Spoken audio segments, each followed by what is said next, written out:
बंदी छोड़ सतगुरु रामपाल जी महाराज जी की जय हो। परमात्मा की सभी प्यारी आत्माओं को मुझ पवन दास का सत्साई।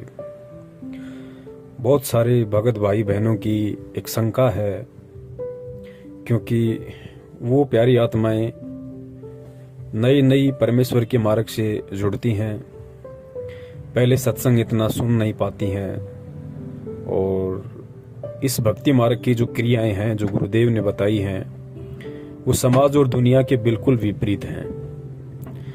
तो हर बार उनको ऐसा लगता है कि कहीं मेरा नाम तो खंड नहीं हो गया, कहीं मेरी कोई मर्यादा तो भंग नहीं हो गई। चिंतित वो आत्मा हो जाती है। तो परम पूज्य सतगुरु रामपाल जी महाराज जी ने एक छोटे से सत्संग के माध्यम से उन सभी प्यारी आत्माओं का भ्रम निवारण और शंकाओं का निवारण किया है कि भाई जब तक आप अपनी तरफ से जानबूझकर कोई गलती नहीं करोगे, परमात्मा की मर्यादाओं को नहीं तोड़ोगे, और अनजाने में यदि आपसे कोई भी गलती हो जाए, कैसी भी गलती हो जाए, कैसी भी गलती का मतलब यहां तक परमेश्वर बताते हैं कि अनजाने में धोखे से अगर आपके हाथों किसी की हत्या भी हो गई है तो परमेश्वर की नजरों में आप दोषी नहीं है। यहां का जो विधान है वो अलग है और परमात्मा का विधान अलग है। अगर धोखे से अनजाने में अगर हमारे से किसी जीव की हत्या भी हो जाती है और यदि हम परमेश्वर की शरण में हैं और मर्यादा में हैं, तो परमात्मा यहाँ का जो नियम है काल भगवान का, उस हत्या के लिए जो दंड है परमात्मा उसमें भी हमारी रक्षा करता है। और अपने विधान में तो परमात्मा पूर्णतया निर्दोष ही साबित करता है। तो इस छोटे से सत्संग में परमपिता परमेश्वर जी ने यही समझाया है कि बच्चों, इस मार्ग में आने के बाद तुम केवल ज्ञान को आधार बनाओ, सत्संग ज्यादा से ज्यादा सुनने का प्रयास करो, क्योंकि सत्संगों में समूल शंकाओं का निवारण है।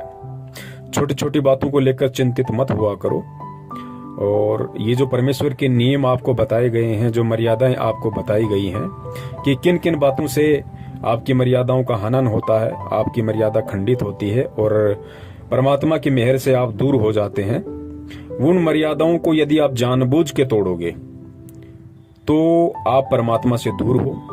और यदि अनजाने में आपसे वो मर्यादा टूट गई है, धोखे से मान लीजिए, गुरुदेव ने यहां तक कह दिया कि अगर आपके साथ किसी ने धोखा करके, छल कपट करके यदि आपको शराब पिला दी, आपको बियर पिला दी, आपको कोई नशीली वस्तु खिला दी, यानी आपसे कुछ भी उन्होंने करवा दिया धोखे से, और आपने वो काम कर लिया, आपको नहीं पता था कि मेरे साथ कोई ऐसा कर रहा है, और यदि आपने उस काम को कर लिया अनजाने में, धोखे में आके, तो गुरुदेव कहते हैं कि बच्चों, उस स्थिति में आप परमात्मा से दूर नहीं होते हैं, अर्थात आपका नाम खंड नहीं होता है।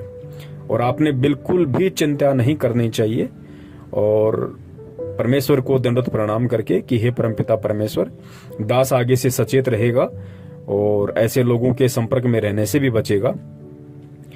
और उसके बाद परमेश्वर कहते हैं कि अपनी भक्ति को करता रहे, भक्ति को नहीं त्यागना चाहिए। फिर कुछ भगत भाई बहन ऐसे भी हैं, गुरुदेव ने बताया कि वो लोग लोक लाज में आके, किसी के दबाव में आके और मर्यादाओं को तोड़ देते हैं। उन्हें पता है कि यदि ऐसा काम करूंगा, शराब पीऊंगा, बीड़ी पीऊंगा, मांस खाऊंगा, चोरी जारी ठगी करूंगा, तो परमात्मा की मर्यादा टूटेगी।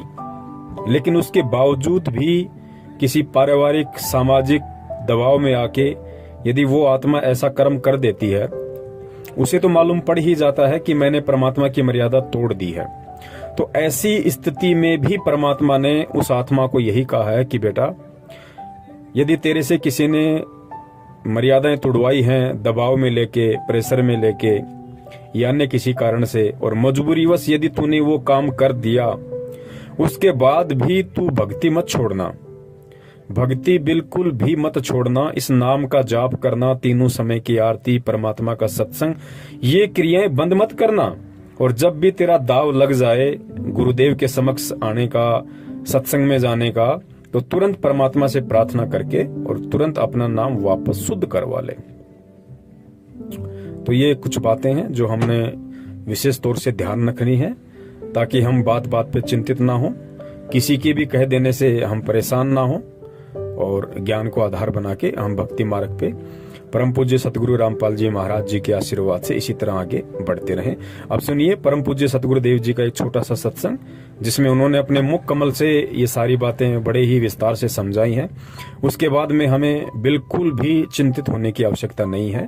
यदि हमने चिंता करनी है तो केवल अपने नाम की करनी है, अपनी मर्यादाओं की करनी है, कि हम परमेश्वर की शरण से दूर ना हो जाएं और जाने अनजाने में भी हमारे से कभी परमेश्वर की मर्यादाओं का खंडन ना हो। सत साहेब, जय हो बंदी छोड़ के। पूरे मानव को अज्ञान से भर रखा है और एक परिवार में एक या दो ही परमात्मा का बच्चा प्रथम आता है और वो कोई ना कोई ऐसी समस्या उसके आगे अड़ ही जाती है जिस कारण से संघर्ष करते करते भी गलती बन जाती है। तो फिर उसके लिए बताया जाता दोबारा उपदेश ले और आगे भगवान को याद करके और मर्यादाएं खंड नहीं करना, नहीं तो भक्ति नहीं चलेगी। तो एक दो बार आपको ये ऑप्शन दिया गया है और आप इसको फिर दोबारा ले लीजिए मंत्र, आप फिर स्टार्ट हो जाएंगे। जैसे किसी का मंत्र खंड हो जाता है, दूर देश में बैठा है और उसका पर जहाँ फोन आता है, प्रार्थना होती है, तो उसका मंत्र खंड भी होता है, तो भक्ति बंद नहीं करनी चाहिए उसने, क्योंकि उसने नोइंगली नहीं कर रखी। तो फिर उसका जो डिपॉजिट होगी भक्ति वो सुचारू कर दी जाएगी, वो उस ओरिजिनल अकाउंट में आपकी आ जाएगी।